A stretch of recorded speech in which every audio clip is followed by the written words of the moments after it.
نحمده ونستعينه ونستغفره ونؤمن به ونتوكل عليه ونعوذ بالله من شرور انفسنا ومن سيئات اعمالنا من يهده الله فلا مضل له ومن يضلل فلا هادي له واشهد ان لا اله الا الله واشهد ان محمدا عبده ورسوله اما بعد فان خير الحديث كتاب الله وخير الهدي محمد صلى الله عليه وسلم وشر الأمور محدثاتها وكل محدثة بدعة وكل بدعة ضلالة وكل ضلالة في النار. أعوذ بالله من الشيطان الرجيم. بسم الله الرحمن الرحيم. يقلب الله الليل والنهار إن في ذلك لعبرة لأولي الأبصار.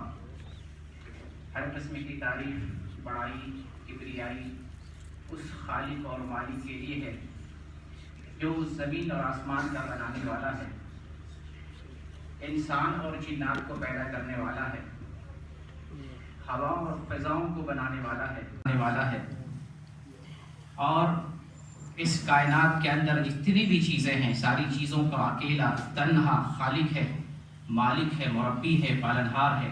اس پوری دنیا میں اکیلے بادشاہت کر رہا ہے، تصرف کر رہا ہے. اسی کے ہاتھ میں سارے اختیارات ہیں اور اسی کے حکم سے دنیا کے اندر بادشاہت ہے. دنیا قائم ہے، ٹکی ہوئی ہے. جب اس کا حکم ہوگا یہ دنیا فنا ہو جائے گی اور روئے زمین پر جتنی بھی چیزیں ہیں ساری چیزیں فنا ہو جائیں گی. اسی رب العالمین نے دن اور رات کا نظام بنایا ہے. رات آتی ہے، دن آتا ہے، صبح ہوتی ہے، شام ہوتی ہے اور دن آتے ہیں، ہفتے آتے ہیں، مہینے آتے ہیں، سال گزرتے ہیں، صدیاں گزر رہی ہیں. اسی کے حکم سے اللہ ہی تعالیٰ موسم کو بنانے والا ہے، ٹھنڈے موسم کو، گرمی کو اور موسم بہار کو، موسم خزاں کو. اللہ ہی خالق ہے، اللہ ہی مالک ہے. اللہ تعالیٰ نے اس کائنات کو بنا کر اس کے اندر بڑی خوبصورت چیزوں کو پیدا فرمایا، انسان کو بنایا اور اللہ تعالیٰ نے اس دنیا کو بہت قسم کی زینتوں سے نوازا. اللہ تعالیٰ اس دنیا کے اندر جس چیز کو بھی پیدا کیا ہے اس کے اندر حکمت ہے، بصیرت ہے، کیونکہ اللہ تعالیٰ حکیم ہے، بصیر ہے. حکمت کے ساتھ اللہ تعالیٰ نے انسانوں کو پیدا کیا اور اسی کی کاریگری ہے کہ اس نے اپنی حکمت سے ٹھنڈی کا موسم بھی بنایا. جس موسم سے ابھی ہم گزر رہے ہیں، ٹھنڈی کا موسم، یہ اللہ کی مخلوق ہے. اللہ تعالیٰ نے اسے پیدا کیا ہے، گرمی کو پیدا کیا، اس کے اندر حکمت ہے اور اللہ کی حکمت پر ہمیں راضی ہونا چاہیے اور اللہ کی بنائی ہوئی ساری چیزوں پر راضی ہونا چاہیے. اللہ کی حکمتوں کو بسا اوقات ہم نہیں جان پاتے ہیں اور پھر اس معاملے میں غلطی کے شکار ہو جاتے ہیں. آج ٹھنڈی کے تعلق سے میں آپ کو بتاؤں گا کہ ٹھنڈی کے موسم میں ایک مومن کا کیا کردار ہونا چاہیے، اس کا موقف کیا ہونا چاہیے اور ٹھنڈی کے موسم کو کس طرح سے گزارنا چاہیے. سب سے پہلی چیز تو یہ سمجھ لیں کہ واقعی ٹھنڈی کا موسم تکلیف کا ہے. آپ نے کبھی نہیں سنا ہوگا گرمی میں کوئی گرمی سے مرتا ہے، بائی دیوے ہو سکتا ہے، گرمی سے کوئی بیمار ہو گیا، مگر آپ یہ ضرور سنتے ہیں ٹھنڈی سے اتنے لوگ مر گئے، اتنے لوگ بیمار ہو گئے، اتنے بچے ختم ہو گئے. اور مشاہدے کی چیز ہے، تجربے کی چیز ہے. جب ٹھنڈی کا موسم آتا ہے واقعی بہت سے لوگ متاثر ہوتے ہیں، بہت سارے بچے متاثر ہوتے ہیں. اکثر و بیشتر آدمی تکلیف اور مصیبت کا شکار ہوتا ہے. سردی، کھانسی، نزلہ اور ٹھنڈی کے جو مسائل و مشکلات ہیں انسان کو لاحق ہوتے ہیں. تو ایسے موسم میں اولاً ایک مومن کو کیا سوچنا چاہیے، کیا کرنا چاہیے اور اپنا کردار کس طرح سے پیش کرنا چاہیے، انشاءاللہ مختصر الفاظ میں آپ کے سامنے بیان کرنے کی کوشش کروں گا. سب سے پہلے تو یہ سمجھ لیں ٹھنڈی اور گرمی کا خالق اور مالک اللہ، پیدا کرنے والا اللہ. اور ٹھنڈی کو یا گرمی کو اللہ تعالیٰ نے کیوں پیدا کیا، کس وجہ سے اللہ تعالیٰ نے، کیا حکمت ہو سکتی ہے ٹھنڈی کے پیدا کرنے میں، کس وجہ سے اللہ تعالیٰ نے پیدا کیا. ہماری عقلیں تو یہ سمجھتی ہیں بہت سارے ایسے کام ہیں جو گرمی میں نہیں کر پاتے وہ ٹھنڈی میں کرتے ہیں، بہت سارے ایسے کام ہیں جو سردی میں نہیں کر پاتے وہ گرمی میں کرتے ہیں. تو ایک حکمت تو ہمیں پتہ چل رہی ہے. حدیث کی روشنی میں ہمیں معلوم ہوتا ہے کہ جہنم نے اللہ تعالیٰ سے شکایت کی. اشتكت النار إلى ربها فقالت ربي أكل بعضي بعضا فأذن لها بنفسين، نفس في الشتاء ونفس في الصيف فأشد ما تجدون من الحر وأشد ما تجدون من الزمحرير. یہ بخاری کی حدیث ہے، جہنم نے اللہ تعالیٰ سے شکایت کیا، بار الہ مجھے تکلیف ہوتی ہے جہنم کے اندر، جہنم کے اندر میرے جسم کا میرا بعض حصہ میرے بعض حصے کو کھا رہا ہے، تکلیف پہنچا رہا ہے، تو مجھے کچھ سہولت ہونی چاہیے، مجھے آرام ملنا چاہیے۔ اللہ تعالیٰ نے جہنم کو اجازت دی، 2 سانسوں کی اجازت دی کہ ٹھیک ہے تمہیں جہنم میں تکلیف ہوتی ہے تو میں تمہاری تکلیف کو اس طرح سے دور کر رہا ہوں کہ تمہیں 2 سانس لینے کی اجازت ہے، ایک سانس گرمی میں لینا اور ایک سانس سردی میں لینا۔ تو دنیا میں جب ہم شدید گرمی پاتے ہیں وہ بھی جہنم کی وجہ سے، اور شدید ٹھنڈی پاتے ہیں وہ بھی جہنم کی وجہ سے۔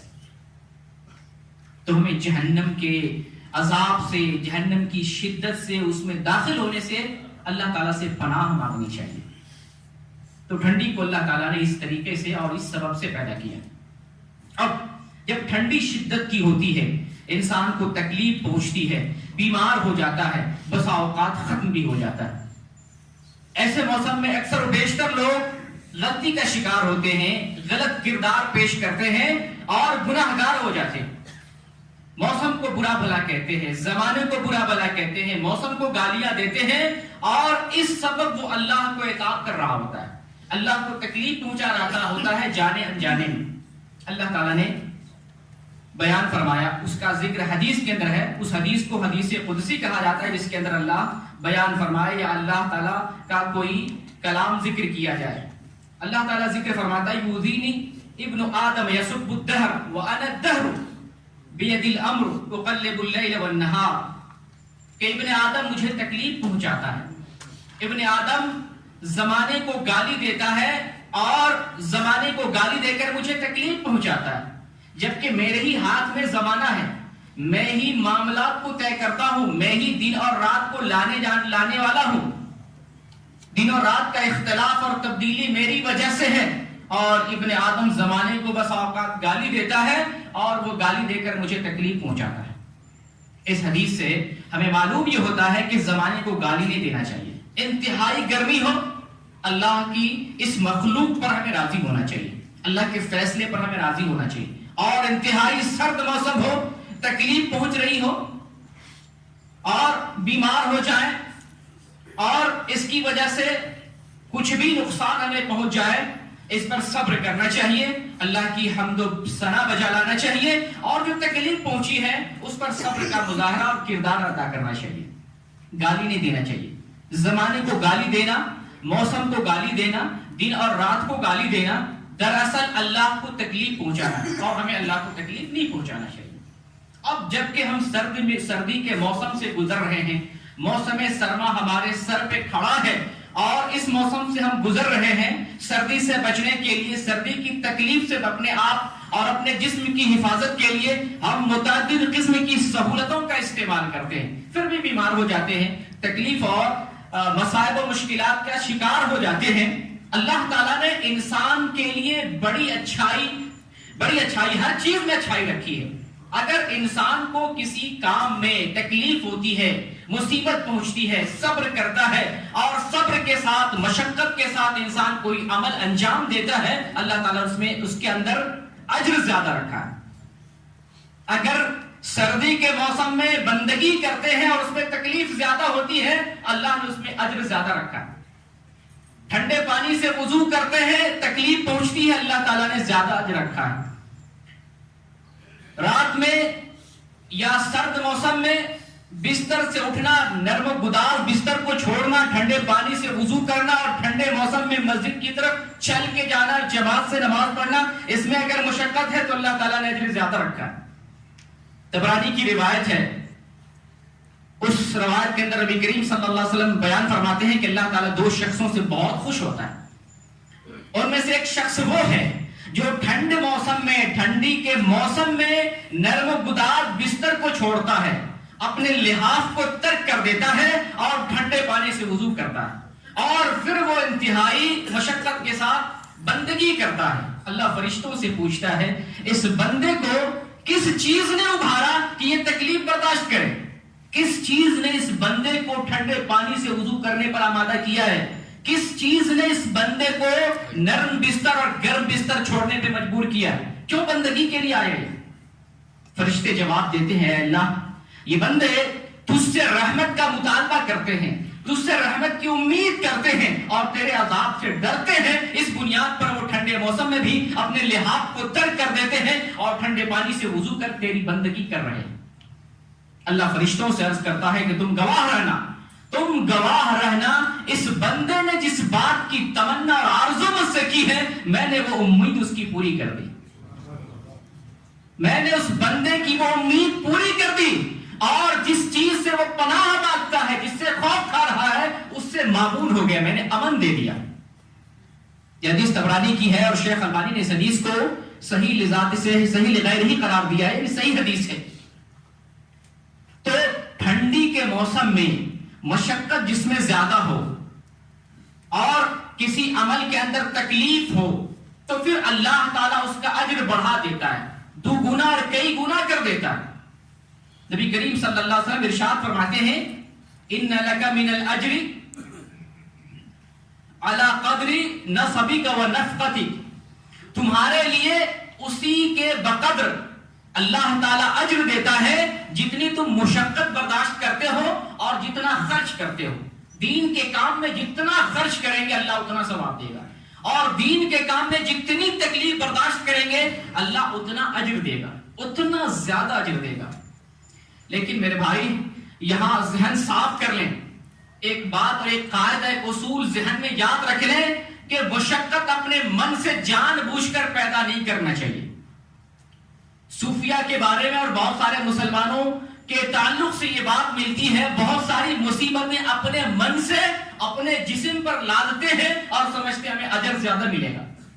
اپنے من سے مشقت اور مصیبت کو اپنے سر پر نہیں لینا چاہیے. عمل کے اندر مشقت ہو تو اس عمل کو برداشت کرنا چاہیے. کسی عمل کے اندر خود اس کے اندر مصیبت ہے اس کو برداشت کرنا چاہیے. اپنے من سے کوئی مصیبت اپنے سر پہ نہیں لینا چاہیے. بہت سارے بزرگوں کے بارے میں آتا ہے وہ الٹے لٹک کے اللہ کا ذکر کر رہے ہیں, یہ اپنے من سے مصیبت لینا ہوا. اللہ تعالیٰ نے, اللہ کے نبی نے ایسی مصیبت انجام دینے کا حکم نہیں دیا. بہت سارے صوفیہ کے بارے میں آتا ہے آنکھوں میں نمک کا سرما لگاتے تھے, نیند کم آئے اور زیادہ بندگی کرے, یہ اپنے من کی مصیبت, اللہ اس پر اجر نہیں دے گا. بہت سارے لوگ عبادت کرنے کے لیے راتوں میں اپنے بالوں میں رسی باندھ لیتے اور کسی چیز سے اس کو مربوط کر دیتے تاکہ اگر اونگ آئے, نیند آئے تو بال کے کھینچنے کی وجہ سے جسم کو تکلیف ہو اور ہم نیند سے بچ جائیں, اللہ کا کثرت سے ذکر کریں, اذکار کریں. یہ اپنے من کی مصیبت ہے. ایک حدیث میں آیا نبی کریم صلی اللہ علیہ وسلم ایک مرتبہ خطبہ دے رہے تھے, ایک بندے کو کھڑا دیکھا. آپ نے صحابہ سے پوچھا اس بندے کو کیا ہو گیا ہے, سارے لوگ بیٹھے ہیں اور یہ کیوں کھڑا ہے؟ تو صحابہ نے عرض کیا اللہ کے رسول یہ بنو اسرائیل ہے, غالباً اس کا نام تھا, اس نے نظر مانی ہے کہ یہ بیٹھے گا نہیں, یہ سایہ حاصل نہیں کرے گا اور یہ بندہ بات بھی نہیں کرے گا, یہ روزہ ہی رکھے گا, اس نے نظر مانی ہے. نبی صلی اللہ علیہ وسلم نے فرمایا کہو اس کو بیٹھ جائے, کہو اس کو بیٹھ جائے اور سایہ حاصل کرے اور پھر اس کے بعد بات کرے اور روزہ رکھے, روزے کی نیت کر لی, روزہ رکھے. جو بات غلط تھی آپ نے منع فرما دیا, جو بات صحیح تھی روزے کی نظر کیا ہے, روزہ رکھے. لیکن کھڑے ہونے کی کوئی نظر مان لے, میں کھڑا ہی رہوں گا, میں شادی نہیں کروں گا, میں فلاں آدمی سے بات نہیں کروں گا, میں سوؤں گا نہیں, میں یہی کروں گا, یعنی اپنے نفس کے لیے ایسی مشقت آپ لازم کر لیتے ہیں جو شریعت کے اندر نہیں ہے. اللہ نے حکم نہیں دیا, رسول نے حکم نہیں دیا ہے تو وہ ممدوح نہیں ہے, وہ برا ہے, آپ کو تکلیف پہنچے گا, آپ کو گناہ ملے گا. جس چیز کو اللہ نے, جس مصیبت کو آپ کے لیے نہیں بنایا ہے, اس مصیبت کو اپنے اوپر لازم کریں خامخواہ, اس میں آپ کو اجر نہیں, تکلیف ملے گی اور گناہ بھی ملے گا, گناہگار ہوں گے, ہلاک ہوں گے, برباد ہوں گے. تو نفس جس کام کے اندر خود مشقت ہے, تکلیف ہے, اس کو اگر آپ برداشت کرتے ہیں اللہ اجر دے گا. اس میں اللہ تعالیٰ اس میں اجر رکھا ہے, ثواب رکھا ہے. تو مشقت کا مطلب یہ ہے کہ وہ مشقت اس کے اندر ہو. جیسے ٹھنڈا پانی ہے, ہم نے ٹھنڈا نہیں کیا, کوئی جان بوجھ کر ٹھنڈے پانی سے وضو کرے, برف کے پانی سے وضو کرے, فریج سے پانی نکال کر وضو کرے, یہ اپنے نفس کو مشقت میں ڈالنا, ایسا نہیں کرنا چاہیے, ایسا نہیں کرنا چاہیے. تو مشقت کے لیے ضروری ہے کہ وہ شریعت کی طرف سے ہو، اللہ کی طرف سے ہو، اس کے اندر قدرتی طور پہ موجود ہو. اس کو اگر ہم برداشت کرتے ہیں اللہ ثواب دے گا، مزید در مزید ثواب دے گا. تو یہ ٹھنڈی کا موسم اللہ تعالیٰ نے بنایا، واقعی اس کے اندر تکلیف ہے، اس کے اندر شدت ہے، اس کے اندر انسان اس سے متاثر ہو جاتا ہے، بیمار ہو جاتا ہے، کبھی کبھی ہلاک بھی ہو جاتا ہے. ہمیں صبر سے کام لینا چاہیے، اور اس موسم میں اگر ہم بندگی انجام دیتے ہیں تو اللہ تعالیٰ بے پناہ ہمارے لیے اس کے اندر اجر و ثواب رکھا ہے، بے پناہ ثواب رکھا ہے.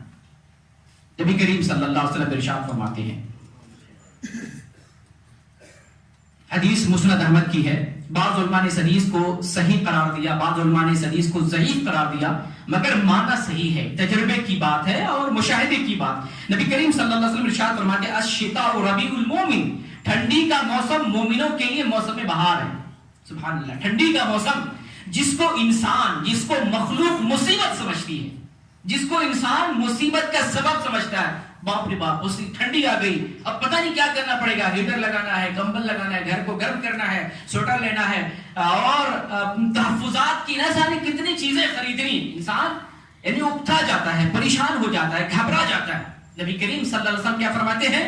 آپ صلی اللہ علیہ وسلم فرماتے ہیں ٹھنڈی کا موسم مومنوں کے لیے موسم بہار ہے. آگے آپ نے فرمایا قصر نہارہ فصام وقال لیلہ فقام، کہ دن چھوٹا ہوتا ہے روزہ رکھتا ہے، اور رات لمبی ہوتی ہے اس میں قیام کرتا ہے. موسم بہار کیسے ہوا؟ ٹھنڈی کے موسم میں. یہ حدیث ضعیف ہے مگر مشاہدے کی چیز ہے، صحیح بات ہے. ٹھنڈی کے موسم میں دن چھوٹا ہوتا ہے، آدمی آسانی سے روزہ رکھ سکتا ہے، پیاس کا احساس نہیں، بھوک کا احساس نہیں، تکلیف کا احساس نہیں، روزہ آسانی سے رکھ لیا. بغیر سحری کھائے بھی انسان بغیر مشقت کے روزہ رکھ سکتا ہے. اور رات لمبی ہوتی ہے، اگر انسان صحیح وقت پہ عشاء کے بعد سو جائے، بغیر رات جاگے، بغیر اپنے رات کو ضائع کیے اگر صحیح وقت پہ سو جائے، فجر سے پہلے اس کی نیند ختم ہو جائے گی، ٹوٹ جائے گی، اور وہ اللہ کی بندگی کر سکتا ہے، تہجد پڑھ سکتا ہے، قیام اللیل ادا کر سکتا ہے. یہ موسم بہار ہے. نبی کریم صلی اللہ علیہ وسلم کی ایک اور حدیث ہے، الغنیمۃ الباردہ الصوم فی الشتاء، بڑی آسانی سے جو مال غنیمت، جو غنیمت کی چیز ہمیں میسر ہوتی ہے وہ ٹھنڈی کے موسم میں روزہ رکھنا ہے. اس کو غنیمت کی چیز رسول اللہ صلی اللہ علیہ وسلم نے قرار دیا کہ یہ بڑی آسانی سے حاصل ہونے والی چیز ہے، بہت آسانی سے، انتہائی آسان سے. تو ان دونوں حدیثوں سے ہمیں معلوم ہی ہوتا ہے کہ ہمیں ٹھنڈی کے موسم میں فائدہ اٹھانا چاہیے، تکلیف کا اظہار نہیں کرنا چاہیے، مشقت پر واویلا نہیں کرنا چاہیے، بلکہ صبر کرنا چاہیے. اور اس موسم میں اللہ تعالیٰ نے جو فائدہ رکھا ہے وہ فائدہ کیا ہے؟ دن میں چھوٹا دن ہونے کی وجہ سے انتہائی آسانی کے ساتھ روزہ رکھ سکتے ہیں، تو روزہ رکھنا چاہیے. جو روزہ آپ سے بن سکے، سوموار کا روزہ، جمعرات کا روزہ، ایام 20 کے 3 روزے، 13، 14، 15، جو آسانی سے ہو سکے وہ روزہ رکھنا چاہیے اور اللہ سے اجر کی امید کرنا چاہیے. اور رات میں قیام اللیل کرنا چاہیے. رات لمبی ہوتی ہے، نیند پوری ہو گئی، اب خواہ بستر پر پڑے رہنا کیا فائدہ ہے؟ اپنے وقت کو ضائع کرنا ہوا. جب ہماری نیند پوری ہو گئی اب ہمیں اٹھ جانا چاہیے اور اس وقت سے ہمیں فائدہ اٹھانا چاہیے. اللہ تعالیٰ ایسے وقت میں جب رات کا آخری پہر باقی رہتا ہے، اللہ آسمان دنیا پر نازل ہوتا ہے اور بندوں سے ندا لگاتا ہے کوئی مانگنے والا ہے، کوئی طلب کرنے والا ہے، کوئی سوال کرنے والا. ایسے وقت میں ہمیں کھڑا ہونا چاہیے، ایسے وقت میں ہمیں بیدار ہونا چاہیے. ہم میں سے کون پریشان حال نہیں؟ ہم میں سے کون پریشان نہیں ہے؟ دل کا پریشان ہے، سوچ و فکر کا پریشان ہے، معیشت کا پریشان ہے، دنیاوی اعتبار سے پریشان ہے، روزگار کا پریشان ہے، اولاد کی پریشانی ہے، قرض کی پریشانی ہے، تنخواہ کی پریشانی ہے. کس کو پریشانی نہیں؟ ہم ایسے وقت میں کھڑے ہو جس وقت میں اللہ سننے کے لیے حاضر ہے. ویسے اللہ ہمیشہ حاضر ہے، اللہ ہمیشہ سنتا ہے، لیکن ایک وہ وقت جس میں اللہ اہتمام کرتا ہے بنی آدم کے لیے، انسانوں کی سنتا ہے، اللہ سننے کے لیے آتا ہے اور نزول فرماتا ہے آسمان دنیا پر. ایسے وقت میں اگر ہم سوئے رہیں جبکہ نیند ہماری پوری ہو چکی ہے، اپنے وقت کو ضائع کر رہے ہوں، یہ ہماری ہوشمندی نہیں ہے. ہوشمندی تو اس میں ہے کہ ہم اس وقت بستر کو چھوڑ دیں، کھڑے ہوں، رب کی بندگی کریں، اس وقت اپنی اس حاجت کو اپنے رب سے مانگیں جو ہماری خاص ضرورت ہے، جس کے لیے ہم اپنے خالق کے محتاج ہیں. اس وقت کھڑے ہو کر اپنے رب سے مانگیں. بارے اللہ ہماری تنخواہ نہیں مل رہی ہے 5-6 مہینے سے، اللہ ہمارے اس مسئلے کو آسان فرما دے. اے اللہ ہمیں تو اولاد ابھی تک نہیں دیا ہے، ہمیں اولاد سے نواز دے۔ اے اللہ ہمیں بیٹے کی خواہش ہے، تو بیٹے سے ہمیں نواز دے۔ اے اللہ ہم گناہگار ہیں، ہمیں آج تک بندگی کی توفیق نہیں ہوئی، آج تجھ سے ہم عہد کرتے ہیں اور تجھ سے توفیق طلب کرتے ہیں، تیرے سامنے کھڑے ہونے کی توفیق دے، بندگی کی توفیق دے، دین کی توفیق دے، عبادت کی توفیق دے۔ اس وقت دنیا اور آخرت کی جو چیز رب سے مانگے اللہ خوش ہوتا ہے اور خوشی سے دے گا، خوشی سے دے گا۔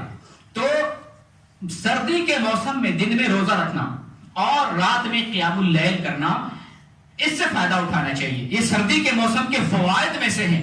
اور روزہ رکھنا آپ جانتے ہیں کتنے اجر کا کام ہے، انسان روزہ دار جنت میں جائے گا۔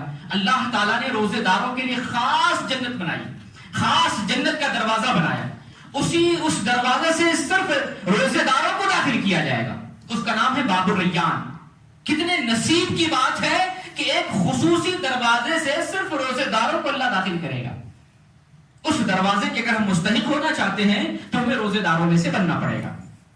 اور یہ روزہ ڈھال ہے تکلیف سے، بیماری سے، ڈھال ہے اور جہنم سے۔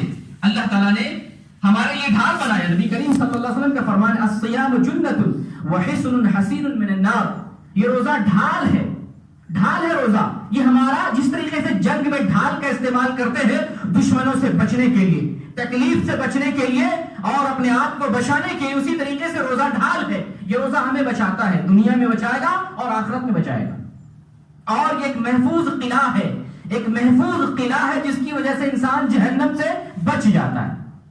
تو روزہ کی یہ افادیت ہے، روزہ سے ہمیں فائدہ اٹھانا چاہیے۔ اور قیام اللیل کی کیا افادیت ہے؟ نبی کریم صلی اللہ علیہ وسلم ارشاد فرماتے ہیں، یہ حدیث ابن خزیمہ کے اندر موجود ہے اور شیخ البانی نے حسن قرار دیا ہے، علیکم بقیام اللیل فإنہ داب الصالحین قبلکم وہو قربۃ لکم الی ربکم ومکفرۃ للسیئات ومنہاۃ عن الاسم۔ قیام اللیل کا فائدہ یہ ہے کہ قیام اللیل یہ ہمارے اسلاف کا طریقہ اور مشن رہا ہے۔ آج افسوس کا مقام یہ ہے کہ ہم میں سے شاید باید کوئی قیام اللیل کرتا ہوگا، شاید باید کوئی قیام کرتا ہوگا، جبکہ ہمارے اسلاف کا یہ زندگی کا مشن اور شیوا اور طریقہ رہا ہے۔ 5 وقت نمازیں تو اپنی جگہ پہ وہ ادا کرنی ہی ہے، قیام اللیل کے بھی پابند تھے، تہجد گزار تھے، قیام اللیل کے پابند ہوا کرتے تھے۔ اور ہم سے تو فرائض نہیں ادا ہوتے، 5 وقت کی نماز نہیں ادا ہوتی ہے، تو ہم میں تہجد گزار کون ہوگا؟ ہو سکتا ہے کوئی آدمی 5 وقت کی نماز نہ پڑھے اور تہجد پڑھتا ہو ڈیلی، ایسا ہو سکتا ہے؟ سوچ بھی نہیں سکتے، ایسا ہو ہی نہیں سکتا۔ جو فرض نہیں پورا کرے گا وہ نفل کی طرف کیسے جائے گا؟ تو فرائض کو ہم ادا کریں اور تہجد کو اپنی زندگی کا مشن بنائیں۔ یہ رات کی وہ عبادت ہے جب آدمی تنہا ہوتا ہے، تنہائی میں ہوتا ہے، اور وہ عبادت جس میں چاشنی ہوتی ہے، لذت ہوتی ہے۔ یہ جمعہ کی نماز اور جو مسجد میں آ کے ہم جماعت کے ساتھ پڑھتے ہیں، کتنے سارے لوگ بھاگنے کے چکر میں ہوتے ہیں، نمازوں میں ہلکا پسند کرتے، نماز ہلکی ہو جائے جلدی سے بھاگیں، جیسے امام سلام پھیرتا ہے فوراً بھاگتا ہے، جیسے لگتا ہے کچھ چیز چھوٹ گئی ہے، بھول گیا ہے، کہیں نقصان ہو رہا ہے اس کا، جبکہ جہاں فائدہ تھا اس فائدے کو چھوڑ کر دنیا کی طرف جا رہا۔ اور اگر یہی نماز انسان قیام اللیل کے طور پہ پڑھتا ہے، اس میں جلد بازی نہیں بچاتا، وہ نہیں سوچتا کچھ چھوٹ رہا ہے، وہ سوچتا اپنی قرات کو لمبی کریں، اپنے قیام اللیل کو لمبا کریں، رکوع اور سجود کا لمبا کریں، اپنے رب کو راضی کریں، اپنی عبادت کے اندر چاشنی اور حلاوت پیدا کریں، اس کے اندر خشوع خضوع پیدا کریں، اللہ سے مانگیں، کثرت سے دعائیں کریں۔ انسان اس کے اندر خشوع پیدا کرتا ہے، اس کے اندر عاجزی پیدا کرتا ہے، اس کے اندر چاشنی اور لذت پیدا کر، اس عبادت میں اس کو محسوس ہوتی ہے لذت، اس عبادت کی لذت کو انسان محسوس کرتا ہے اور اس میں جلد بازی نہیں کرتا، بھاگنے کی کوشش نہیں کرتا، اس نماز کو لمبی کرتا ہے اور اس میں اپنے رب سے دل سے دعائیں مانگتا ہے، اپنے رب کے سامنے کلیجے کو نکال کر رکھ دیتا ہے، جب سجدے میں جاتا ہے اپنے اس خالق اور مالک کا تصور کرتا ہے جس نے پیدا کیا ہے، اور در حقیقت یہی عبادت ہے۔ نبی کریم صلی اللہ علیہ وسلم کا فرمان ہے کہ تم اللہ کی ایسی عبادت کرو کہ تم اللہ کو دیکھ رہے ہو، یہ تصور کر کے اللہ کی بندگی کرو۔ اگر تم اپنے رب کو نہیں دیکھ سکتے تو کم سے کم یہ تصور اپنی عبادت میں پیدا کرو کہ وہ تمہیں دیکھ رہا، وہ تمہیں دیکھ رہا، اس تصور کے ساتھ بندگی کرنا چاہیے۔ تو ہمارے اسلاف کا شیوا رہا ہے کہ وہ قیام اللیل کے پابند ہوا کرتے تھے، اور یہ جو قیام اللیل ہے یہ رب سے قریبی اور نزدیکی کا ذریعہ ہے۔ اللہ اس بندگی سے اپنے رب سے، خالق سے قریب ہوتا ہے، اور یہی نہیں کہ صرف اللہ کی قربت اور نزدیکی کا ذریعہ ہے، بلکہ یہ قیام اللیل انسان کے گناہ کو بھی معاف کرانے کا ذریعہ ہے۔ اللہ بندے کے گناہ معاف کرتا ہے اور پھر برائیوں سے تحفظ دیتا ہے، برائی سے بچتا بھی ہے۔ 3 فوائد اس حدیث کے اندر ذکر کیے گئے ہیں۔ اللہ کی قربت حاصل ہوتی ہے، گناہ معاف کیے جاتے ہیں، اور برائیوں سے تحفظ فراہم کیا جاتا ہے۔ تو قیام اللیل سے ہمیں اس موسم میں فائدہ اٹھانا چاہیے۔ اس موسم کا یہ فائدہ ہے۔ عمر بن خطاب رضی اللہ تعالیٰ عنہ بیان کرتے ہیں، یہ حلیۃ الاولیاء کے اندر ان کا یہ قول موجود ہے، الشتاء ربیع العابدین، یہ ٹھنڈی کا موسم عبادت گزاروں کے لیے موسم بہار ہے۔ کون فرماتے ہیں؟ عمر خطاب رضی اللہ عنہ۔ یہ ٹھنڈی کا موسم مصیبت نہیں ہے، تکلیف کا موسم نہیں ہے، گھبرانے کا موسم نہیں ہے، یہ موسم تو موسم بہار ہے۔ یہ موسم بہار ہے، اسی لیے ہمارے اسلاف ٹھنڈی کے موسم آنے پر خوش ہوتے تھے، ایک دوسرے کو مبارکبادی دیتے تھے۔ حسن بصری رحمت اللہ علیہ عرض کرتے ہیں کہ جب موسم شتاء آتا تھا کہ دیکھو یہ موسم کتنا بہار کا موسم ہے، یہ موسم دن چھوٹا ہو جاتا ہے روزہ رکھنے کے لیے، اور رات لمبی ہو جاتی ہے قیام اللیل کے لیے۔ ابو ہریرہ رضی اللہ تعالیٰ عنہ اپنی رات کو 3 حصوں میں تقسیم کرتے تھے، اپنی رات کو 3 حصوں میں تقسیم کرتے، ایک حصہ سوتے، دوسرے حصے میں اللہ کی بندگی کرتے، اور تیسرے حصے میں نبی کریم صلی اللہ علیہ وسلم کے احادیث کا مذاکرہ کرتے، پڑھا کرتے تھے۔ تو ہمیں بھی اپنی رات کے اندر کچھ پلاننگ کرنی چاہیے، اللہ سے مانگنے کے لیے، اللہ کی نزدیکی حاصل کرنے کے لیے، اللہ کو خوش کرنے کے لیے اور راضی کرنے کے لیے۔ تو اس ٹھنڈی کے موسم میں اگر ہم روزہ رکھنے میں اگر کوئی تکلیف ہو یا نماز اور بندگی کرنے میں تکلیف ہو، اللہ اجر دیتا ہے۔ نبی کریم صلی اللہ علیہ وسلم ارشاد فرماتی ہے کہ میں تمہیں ایسی چیزوں کی خبر نہ دوں جس کی وجہ سے اللہ تعالیٰ گناہوں کو معاف کرتا ہے اور درجات کو بلند کرتا ہے؟ الا ادلکم علی ما یمحو اللہ بہ الخطایا ویرفع بہ الدرجات۔ آپ نے صحابہ سے عرض کیا کہ میں ایسی بات نہ بتاؤں جس کی بنیاد پر اللہ گناہ معاف فرماتا ہے اور درجات کو بلند فرماتا ہے؟ صحابہ نے عرض کیا اللہ کے رسول کیوں نہیں؟ تو نبی کریم صلی اللہ علیہ وسلم نے فرمایا اسباغ الوضوء علی المکاری، تم کو تکلیف ہو پھر بھی تم مکمل وضو کرو، اللہ تمہارے گناہ کو معاف فرمائے گا اور تمہارے درجات کو بلند فرمائے گا۔ اور وکثرۃ الخطا الی المساجد، تم کو تکلیف ہو اور پھر بھی مسجد کی طرف قدم بڑھا بڑھا کے، دور مسجد ہو پھر بھی جو ہے کثرت سے مسجد کی طرف آؤ، اللہ تمہارے گناہوں کو معاف کرے گا، تمہارے درجات کو بلند کرے گا۔ وانتظار الصلاۃ بعد الصلاۃ، اور نماز کے بعد نماز کا انتظار کرنا، جمعہ پڑھ لیے عصر کا انتظار کرنا، عصر پڑھ لیے مغرب کا انتظار کرنا۔ اس انتظار کی وجہ سے اللہ تعالیٰ گناہوں کو معاف کرتا ہے اور درجات کو بلند کرتا ہے۔ دراصل یہی اسی کو نبی کریم نے رباط کہا۔ رباط کہتے ہیں کہ اپنے نفس کو تکلیف دہ چیزوں پر روک لینا، اپنے نفس کو کنٹرول میں کر لینا۔ دیکھیں وضو میں تکلیف ہے اور اللہ تعالیٰ درجات کو بلند کر رہا، بلکہ جنت بھی اسی طریقے سے حاصل کی جائے گی۔ نبی کریم صلی اللہ علیہ وسلم کا فرمان ہے حفت الجنت بالمکارہ وحفت النار بالشہوات، جنت کو اللہ نے تکلیف سے گھیرا ہے، بیچ میں جنت ہے، چاروں طرف تکلیف ہی تکلیف ہے، مصیبت ہی مصیبت ہے، اور جہنم کو اللہ تعالیٰ نے خواہش، مرضی، طبیعت، منمانی، گناہ، معصیت، برائی، جرم، ان سب سے اللہ تعالیٰ نے گھیرا۔ جرم کرے جہنم میں جائے، گناہ کرے جہنم میں جائے، برائی کرے جہنم میں جائے، شہوت کا کام کرے جہنم میں جائے، اپنی مرضی اور طبیعت کا کام کرے جہنم میں جائے، اور تکلیف برداشت کرے جنت میں جائے، صبر کرے جنت میں جائے، مصیبت برداشت کرے جنت میں جائے۔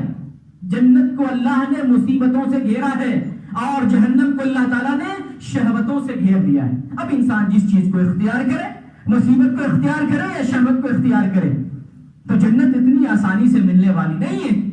تو اس موسم میں اگر ہمیں صبر کرنا پڑتا ہے، وضو پر ٹھنڈے موسم میں یا بستر چھوڑنے پر تکلیف ہوتی ہے، اللہ اس تکلیف کے اندر اجر رکھا ہے، زیادہ اجر رکھا ہے اور اس کا بدلہ بڑھا دیتا ہے اللہ تعالیٰ۔ اس لیے گھبرائے نہیں، اس لیے اپنے آپ کو جو ہے اپنی طبیعت کو روک کے رکھے اور اللہ کی بندگی کرے، گھبرانا نہیں چاہیے۔ لیکن عموماً ہوتا یہ ہے کہ جب ٹھنڈی کا موسم آتا ہے تو بہت سارے نمازی بے نمازی ہو جاتے ہیں، بہت سارے نماز پڑھنے والے نماز ترک کر دیتے ہیں، بہت سارے 5 وقت نمازی ایک آدھ وقت کے نمازی بن جاتے ہیں، کیونکہ ٹھنڈی میں تکلیف ہوتی ہے اور اس کا نفس اتنا مضبوط، اپنے نفس کو اتنا کنٹرول میں نہیں رکھتا ہے کہ اپنے نفس کو دبا کر اللہ کی بندگی کی طرف آئے۔ نفس ابھارتا یہ کام نہ کرو، نفس کہتا ہے ابھی اس موسم میں کیا ضرورت ہے، ٹھنڈی کے موسم میں آرام کرو، موبائل دیکھو، لحاف استعمال کرو، بستر استعمال کرو، اپنے آپ کو گرمی پہنچاؤ، تکلیف میں نہ جاؤ۔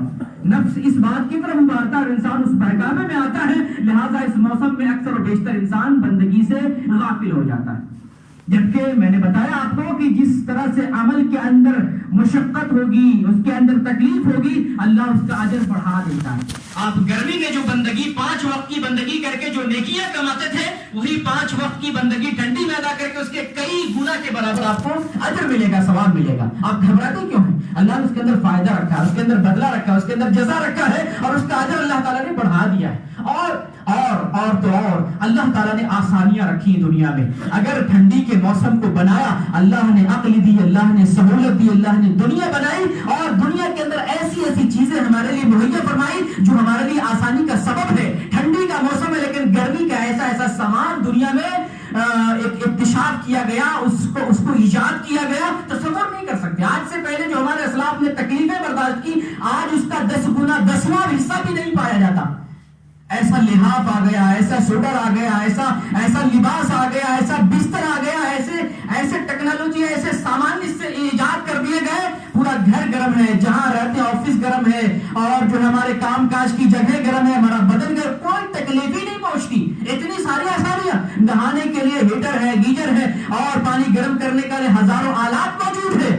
آج زمانے کے اندر ٹھنڈی کا موسم ہے مگر آلات ایسے آ گئے، تکلیف تو ہے ہی نہیں۔ تو اللہ تعالیٰ نے آسانیاں دی ہے، یہ اللہ کی طرف سے نعمت ہے اور ان نعمتوں سے فائدہ اٹھانے میں کوئی حرج نہیں ہے۔ آپ بلا شبہ اگر نہانے کی ضرورت ہے، پانی گرم کر کے نہا سکتے ہیں، خواہ بخواہ تکلیف لینے کی ضرورت نہیں ہے کہ ٹھنڈے ہی پانی سے وضو کریں گے تو ہمیں اجر ملے گا، نہیں۔ گرم پانی موجود ہے، نارمل گرم کر کے آپ غسل کر لیں، گرم پانی موجود ہے، گرم پانی سے وضو کریں، آپ کو ثواب ملے گا، ثواب میں کمی نہیں ہوگی۔ اور اگر وضو کرتے ہیں، ہاتھ میں دستانہ لگا لیں، پیر میں موزے لگا لیں، سر پہ امامہ باندھ لیں اور اوپر سے جیکٹ لگا لیں، اللہ تعالیٰ اس سے نہیں روکتا۔ یہ اللہ کی نعمتیں اور آسانیاں ہیں، اس سے فائدہ اٹھانا چاہیے۔ اللہ تعالیٰ نے آسانیاں پیدا کی ہیں تو ان آسانیوں سے ہمیں فائدہ اٹھانا چاہیے، اس میں کوئی حرج کی بات نہیں۔ آپ گرم پانی سے وضو کرتے ہیں یا ٹھنڈے پانی سے وضو کرتے ہیں، وضو کا پانی اگر آپ نے تولیے سے رومال سے پوچھ لیا، آپ نے کوئی گناہ نہیں کیا، آپ کا اجر نہیں کم کیا جائے گا۔ بہت سے لوگ سمجھتے ہیں وضو کا پانی اگر پوچھتے ہیں اجر نہیں ملے گا، ایسی کوئی بات نہیں۔ تو دنیا کے اندر ٹھنڈی کے موسم میں جو آسانیاں ہیں ان سے فائدہ اٹھانے میں کوئی حرج نہیں۔ چند ایک باتوں کی طرف رہنمائی کرنا چاہتا ہوں نماز کے لیے کہ اگر ہم چادر کا استعمال کرتے ہیں، بہت سارے لوگ بہت تیز سے اپنے آپ کو باندھ لیتا ہے، پھر نماز کے اندر وہ کیفیت ہوگی تو آسانی کے ساتھ بندگی انجام نہیں دے سکتا ہے۔ ہلکے انداز میں، نارمل انداز میں اس طریقے سے اوڑھیں کہ بندگی انجام دینے میں آسانی ہو، ہاتھ ہلانے میں، رفع الیدین کرنے میں آسانی ہو۔ اور پھر یہ ہے کہ چادر اس طریقے سے نہ اوڑھیں کہ اس کا حصہ زمین پر لٹاتا رہے یا گھٹنے سے نیچے جائے، ٹخنے سے نیچے جائے، کیونکہ ٹخنے سے نیچے لباس اللہ تعالیٰ نے منع کیا، رسول نے منع کیا ہے، چاہے چادر ہو، جبہ ہو، چاہے قمیص ہو یا اور کوئی بھی چیز ہو، گھٹنے سے نیچے کوئی بھی کپڑا چادر کا بھی نہیں جانا چاہیے، توپ کا نہیں جانا چاہیے، کوئی بھی لباس نہیں جانا چاہیے۔ دوسری چیز یہ ہے کہ اپنے چہرے کو بھی نماز میں ڈھکنا منع، چہرے کو نماز میں نہیں ڈھک سکتے ہیں، سر کو ڈھک لیں، داڑھی کو ڈھک لیں، چہرہ کھلا ہونا چاہیے تاکہ ذکر کرنے میں، قرات کرنے میں، بولنے میں آسانی رہے۔ اور اسی طریقے سے اگر ٹھنڈی میں کسی ایسی جگہ پہ عبادت کر رہے ہیں جہاں پہ سرد ہے تو آپ وہاں پہ کپڑا رکھ سکتے ہیں، قالین کا استعمال کر سکتے ہیں، بستر پہ نماز پڑھ سکتے ہیں، یہ آسانیاں ہیں۔ اللہ تعالیٰ نے دین کو ہمارے لیے آسان کیا ہے، ان ھذا الدین یسر، نبی کریم نے فرمایا کہ یہ دین ہمارے لیے آسان ہے، اس کے اندر سختی نہیں ہے۔ اللہ نے انسان کو اتنا ہی مکلف کیا ہے جتنا وہ برداشت کرنے کی طاقت رکھتا ہے۔ مریض ہے وہ مریض اتنا ہی پانی کا استعمال کرے گا جتنا اس کی طاقت اور حیثیت ہے۔ اس زمانے کے اندر یا اور اس سے پہلے بھی شریعت نے ہمارے لیے آسانی رکھی ہے۔ پانی استعمال کرنا ٹھنڈی کے موسم میں ہمارے لیے نقصان دہ ہے، بیماری پڑ سکتی ہے، ہم تیمم کر لیں گے، یہ وضو کے لیے بھی کافی ہے، غسل کے لیے بھی کافی ہے۔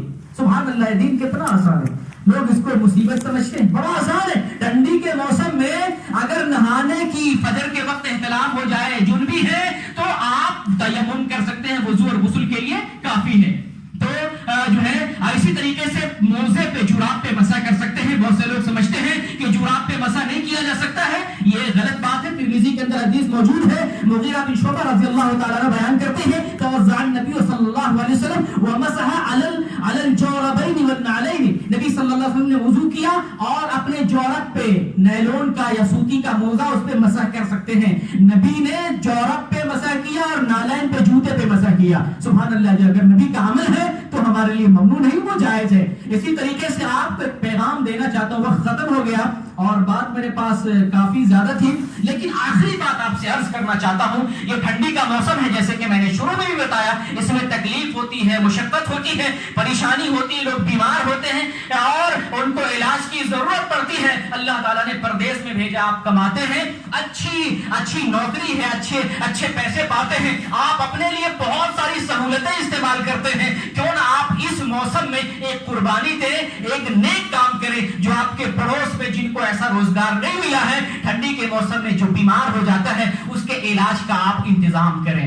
جس کو سویٹر نہیں ہے، آپ اس کو جیکٹ اور سویٹر خرید کے دیں، جس کو بلینکٹ نہیں ہے، اس کو کمبل خرید کے دیں۔ اپنی تنخواہ سے اس مہینے میں ٹھنڈی کے موسم میں 1000 ریال، 2000 ریال، 500 ریال، جتنا آپ کو میسر ہو، صدقہ نکال کر اپنے گاؤں میں، اپنے پڑوس میں، اپنے فیملی ممبر میں جو غریب مسکین ہیں ان پر خرچ کریں۔ یہ آخری میں پیغام آپ کو دینا چاہتا ہوں اور اللہ تعالیٰ سے دعا کرتا ہوں بار الہ ہمیں دین کو سمجھنے کی توفیق دے اور دین کے اندر جو بھلائیاں رکھی ہیں، اے اللہ ہمیں ان بھلائیوں سے فائدہ حاصل کرنے کی توفیق دے۔ اے اللہ دین میں جہاں مشقتیں ہیں ان پر صبر کرنے کی ہمیں توفیق عطا فرما۔ بار الہ اس دین کے اندر جو پریشانیاں ہیں اس پر ہمارے نفس کو راضی فرما دے۔ اے اللہ تو ہی جبار ہے، تو ہی قہار ہے، تیرے عذاب سے ہم ڈرتے ہیں، تو ہمیں اپنے عذاب سے بچا لے۔ بار الہ تو غفور الرحیم بھی ہے، ہم سے جو نافرمانیاں ہوئی ہیں اپنے فضل و کرم سے ہمیں معاف فرما دے، ہمارے دلوں کو صاف فرما دے۔ بار الہ دنیا میں جہاں جہاں مسلمان پریشان حال ہیں ان کی پریشانیوں کو دور فرما دے۔ بار الہ آج دنیا میں مسلمان مظلوم ہیں، مقہور ہیں اور دشمنوں کے نرغے میں ہیں، اے اللہ تو تمام مسلمانوں کی حفاظت فرما۔ کشمیر کے مسلمان، چچینیا، برما، فلسطین، جہاں بھی مسلمان رہتے ہیں مظلوم ہیں اور دشمنوں کے نرغے میں ہیں، اے اللہ تو ان کی غیبی مدد فرما، اے اللہ تو غیبی مدد فرما۔ بار الہ ہم تمام مسلمانوں کو ایک پلیٹ فارم پہ اور ایک جگہ ہم سب کو جمع فرما دے اور ہم سب کو اتحاد کے ساتھ زندگی گزارنے کی توفیق دے۔ بار الہ جب تک دنیا میں زندہ رہے تیرے دین پر اور صراط مستقیم پر قائم و دائم رہے، اور جب ہمارے جسم سے روح نکلے تو کلمہ طیبہ کا اقرار کرتے ہوئے لا الہ الا اللہ محمد رسول اللہ کے ساتھ ہماری جان اس دنیا سے جائے۔ آمین۔ وآخر الدعوانا ان الحمد